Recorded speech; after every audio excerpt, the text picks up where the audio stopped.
শরীয়তের বিধান হচ্ছে লা তাকতুলু আওলাদাকুম খাশিয়াতা ইমলাক, দারিদ্রতার ভয়ে সন্তান হত্যা করবা না।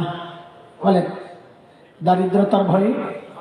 আমরা একটা স্লোগান দিই, আমাদের সাথে জোরে জোরে সাই দিবেন, জন্ম নিয়ন্ত্রণ করা সওয়াবের কাজ, হারাম কর। আরো জোরে, জন্ম নিয়ন্ত্রণ। শুনেন, অনেকে চুপ করে রয়েছে কারণ করছে। যদি কইরাও থাকেন আল্লাহ চাইলে মাফ করে দিবেন, কিন্তু হারামকে হারাম স্বীকার করবেন, হারামকে হালাল মনে করবেন না। ওই মুফতি সাহেবকে জিজ্ঞেস করেন, হারামকে হালাল মনে করলে ঈমান থাকবে না, হালালকে হারাম মনে করলে ঈমান থাকবে না। এই জন্য জোরে সরে বলেন তো, জন্ম নিয়ন্ত্রণ। আরো জোরে জোরে বলেন। শয়তান দেখছি হুজুররা যেমনি স্লোগান দেওয়ায়, এই হারামের বাজারজাত করতে হইলে এই হারামের নাম পাল্টাইতে, এটারে অন্য নামে পেশ করতে হবে। তোরা যত প্যাকেট পাল্টাস, সময়ের আলেমদের কাজ হচ্ছে প্যাকেট ছিঁড়া ছিঁড়া ভিতরের জিনিস বের করে দেখা যাবে। আমরা আজকে শয়তানের প্যাকেট ছিঁড়ার পরিকল্পনা হাতে নিলাম, ঠিক আছে না? ইনশাআল্লাহ। শয়তান নতুন নাম দিছে কি জানে? সুখী পরিবার। জন্ম নিয়ন্ত্রণ করে না, কি নাম দিছে খেয়াল করেন নাই আপনারা? সময় কোথায়? টমেটোর কেজি 300 টাকা, এই চিন্তাই তো পাচ্ছি না। এই মৌলিক বিষয় নিয়ে চিন্তা করার সময় কোথায় আমাদের? এই কাজটাই ওলামারা করতেছে। খালি তো বিরোধিতা করে, আপনাদের ইমান গোড়ায় ওরা হাত দিতে চায়, ওলামারা গোড়া থেকে আপনাদেরকে বাঁচাতে চায়। ভুল বুঝেন তো খালি। শুনে, শয়তান কি নাম দিল? কি নাম দিল? লা হাওলা পড়েন। ইসলাম ত্যাগ করে সুখ আসতে পারে। বলে ইসলাম ত্যাগ করে, বলে ইসলাম ত্যাগ করে সুখ আসতে পারে। এটা আল্লাহ বলেছেন, এটা আল্লাহর কথা। ওমান আ'রাদা আন যিকরি ফাইন্না লাহু মাঈশাতান দানকা। যে দিন থেকে বিমুখ হবে, আল্লাহ বলে আমি তার জীবনকে দুর্বিষহ করব। যত বেশি দিন বিমুখ, ওদের পরিবারের খবর লয়া দেখেন, বউয়ের খাতির 4টার লগে, জামাইয়ের খাতির 6টার লগে, একটার লগে একটা দেখা না। বউ যায় এক টাইমে, জামাই ঢুকে আরেক টাইমে, বউ ঘুমায় এক রুমে, জামাই ঘুমায় আরেক রুমে, একই ছাদের নিচে, বদনাম হইব, একসাথে থাকে না। পোলাপাইনও কথা শোনে না, সারা সব বিক্ষিপ্ত বিচ্ছিন্ন, যার যার মতো করে চলছে। কেন? কারণ সবগুলার একসাথে জোড়া দেওয়ার জিনিস একটাই। আল্লাহ বলেছেন সূরা কাহফের মধ্যে, ইন্নাল্লাযীনা আমানু ওয়া আমিলুস সালিহাত সায়াজআলু লাহুমুর রাহমানু উদ্দা। বান্দা তুমি ঈমান ঠিক করো, আমল ঠিক করো, দিলে দিলে মোহাব্বত আমি আল্লাহ তৈরি করব।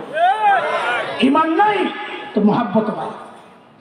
এই সমস্ত পরিবারগুলোর মধ্যে এত গঞ্জাম বিশৃঙ্খলা কেন? ইমানের আঠা থেকে ওরা বঞ্চিত। যে ইমান আমল মহাব্বতের জন্য মৌলিক আঠা, ওটা কারো সংসারে পরিবারে নাই, এই জন্যই অবস্থা। আচ্ছা, আপনারাও জন্ম নিয়ন্ত্রণ করেন এই চিন্তায়, বাচ্চারে খাওয়াইব কে, তাই না? হায় রে মানুষের চিন্তা। আচ্ছা, 20 বছর আগে মানুষ যা ছিল এখন কম না বেশি? খাওয়ান বাড়ছে না কমছে?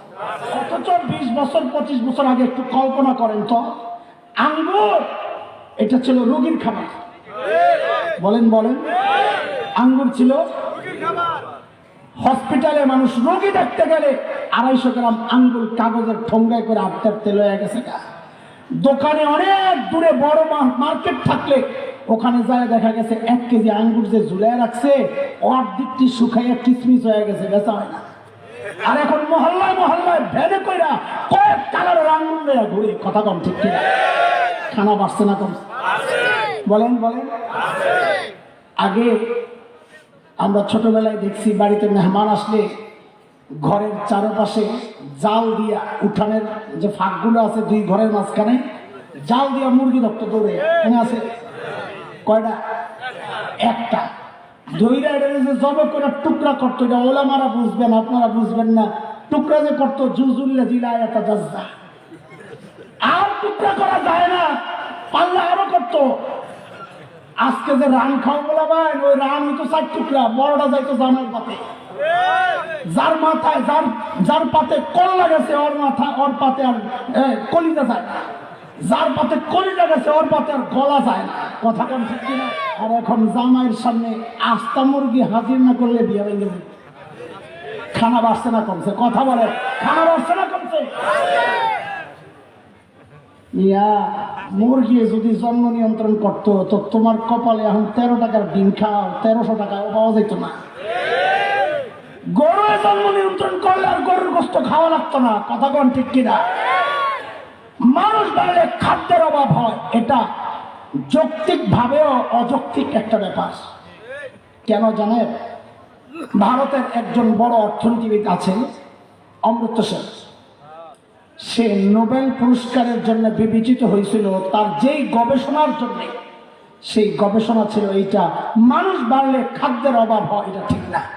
তিনি অনেক গবেষণার অনেক প্রমাণ এনেছেন। একটা প্রমাণ আমার খুব ভালো লাগছে, সেটা কি জানেন? একজন মানুষ যদি বাড়ে, খাবারের মুখ বাড়ে কয়টা? একজন মানুষের মুখ কয়টা? কথা বল না তো, খাবারের মুখ বাড়ছে কয়টা? তিনি লেখেন একজন মানুষ বাড়লে খাবারের মুখ বাড়ে একটা, কিন্তু কর্ম হাত বাড়ে দুইটা। কামানোর হাত কয়টা? খাওয়াই না কয়জন বাড়ছে? কামাই না বাড়ছে কয়জন? তো অভাব কেন হবে? যৌক্তিক কথা। আল্লাহ তো বলেছেন খাওয়া, তুই খাওয়াস না, আমি আল্লাহ খাওয়াই। আল্লাহ রাজত্বে হামলা করার জন্য শয়তান আমার আপনার ঘরের মধ্যে এই অপকর্ম ঢুকায়া দিছে। জন্ম নিয়ন্ত্রণের নাম দেয় না, এখন নাম দিছে কি? সুখী পরিবার। কথা ঠিক? কথা কয় না? কথা ঠিক? পোলাপান তোরা মরে গেছে তো তোকে পক্ষে একটা কই। কথা কয়, যারা বিয়া করস নাই তোকে পক্ষে একটা কই। জোরে ক, বলবো না। মুরব্বীরা বিরোধিতা করলে আমার লগে থাকবি তো ইনশাআল্লাহ? ইনশাআল্লাহ কথা কয় না? থাকবি? সূরা নূরে আল্লাহ তোদের জন্য মুরব্বীদের কাছে সুপারিশ করতেছেন কে? আল্লাহ বলছেন ওয়ানকিহুল আয়ামা মিনকুম والصالحين من عبادكم وإمائكم